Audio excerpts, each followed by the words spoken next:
Indirect object pronouns in Spanish are pronouns that take the form of an object noun in order to avoid repeating the same noun. In my previous video, I explained direct object pronouns in Spanish, and I explained that a direct object pronoun is when a sentence has only one direct object, typically coming right after a conjugated verb in English. An indirect object pronoun is actually quite different, and that is when a sentence has two objects, with the first object being a direct object and the second object being an indirect object. Take a look at this sentence in English. I buy a car for you. I is the subject, buy is the verb, car is a direct object noun because it comes first in the sentence, and you is the indirect object pronoun because it comes second in the sentence. In this video, I will only cover indirect objects in pronoun form because I already explained direct object pronouns in my previous video. Direct objects are objects that are first stated in a sentence, and indirect objects are objects that come second in a sentence. And in this video, all direct objects will be in the form of a noun, not a pronoun. And therefore, I will only cover indirect objects in pronoun form. In Spanish, they look like this. Me, which is me, te, which is you,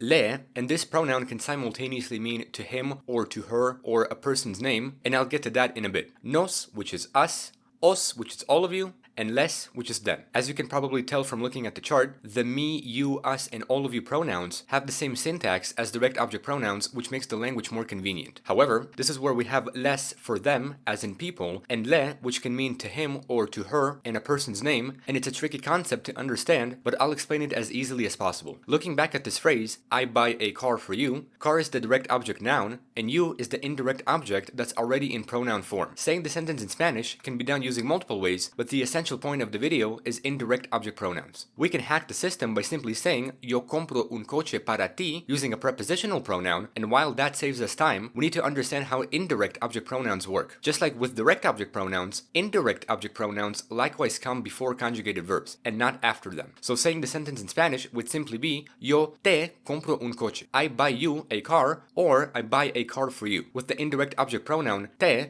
acting as for you. And the same idea basically applies to the rest of the pronouns, but there are more things you should know about indirect object pronouns in Spanish, such as the pronoun le. Le can simultaneously mean to or for him, or to or for her, or a person's name, and in order to specify who you're talking about, you'll need to put the prepositional structure a plus a pronoun, like a él or a ella, which mean to or for him or her. Consider the sentence in English. She buys a car for him. Car is a direct object noun, while him is the indirect object pronoun, and as you can see, we have to use the pronoun le for him, and in Spanish, the phrase would be ella le compra un coche. And because we have a visual translation of him in English, we know that le means him. However, what if we don't have the phrase in English? Saying this phrase in Spanish, ella le compra un coche, we would know that the phrase means she buys a car for, but we don't know who the person is because le can mean him, her, or a person's name. But le doesn't specify it, and this is where Spanish comes in and says to use the construction a and then a pronoun, in this case, él. This construction can actually be applied to any pronoun, but more than less, it's mainly used for the pronoun le, because it's the only pronoun that isn't specific enough. While we know that me is me, te is you, and so on, le can mean him or her, and we have to specify who it is with the construction a él. This construction has to be placed either in the beginning of a sentence or in the end. Looking at this phrase, she buys a car for him, in Spanish, the phrase would be a él, ella le compra un coche, or ella le compra un coche a él. It doesn't matter which phrase you say, but I recommend making sentences using the second phrase because it's similar to the order of the words in English. Ella le compra un coche a él might visually be translated as she, him, buys a car for him. And in English, it doesn't make sense to say this phrase because the language is specific enough with the pronouns. But in Spanish, it makes sense because the pronoun isn't specific enough. So the sentence would simply be, she buys a car for him, or she buys him a car. While the easy pronouns may be me, you, us, and all of you, I would like to focus on le for a bit because like I said, this pronoun can mean him, her, or a person's name, and here's what I mean. The phrase she buys a car for him can also be said as she buys a car for John, with John being an indirect object noun, which still works. Putting this phrase in Spanish is no different than simply saying she buys a car for him, but the only difference is that instead of saying a él, we need to say ella le compra un coche a John, just to specify who the person is. If we say she buys a car for her, we can say ella le compra un coche a ella. If we say she buys a car for Emma, then we can say ella le compra un coche a Emma, just to specify who the person is. And that's basically the toughest part to know with with indirect object pronouns in Spanish because I've seen many students failing to understand what le means and why every sentence has the construction a with a pronoun. And the last thing to note with indirect object pronouns in Spanish is that these pronouns can likewise be applied to infinitives the same exact way that direct object pronouns work. And I'll actually provide more examples in this video because indirect object pronouns are a tricky category in Spanish. How would you say this phrase in Spanish? He wants to buy you a book.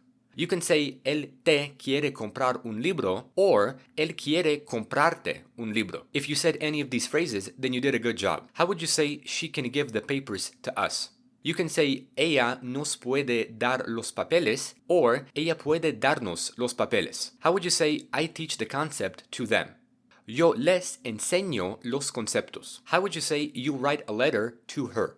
You can say tú le escribes una carta a ella or a ella tú le escribes una carta. Using the present progressive now and remembering that you have to put accents on infinitives, how would you say I am reading the book for them? Yo les estoy leyendo el libro or yo estoy leyéndoles el libro with an accent on the infinitive. How would you say we are telling the truth to you? You can say nosotros te estamos diciendo la verdad or nosotros estamos diciéndote la verdad with an accent on the infinitive. And the last one, which can be said in multiple ways, how would you say she is giving the money to him?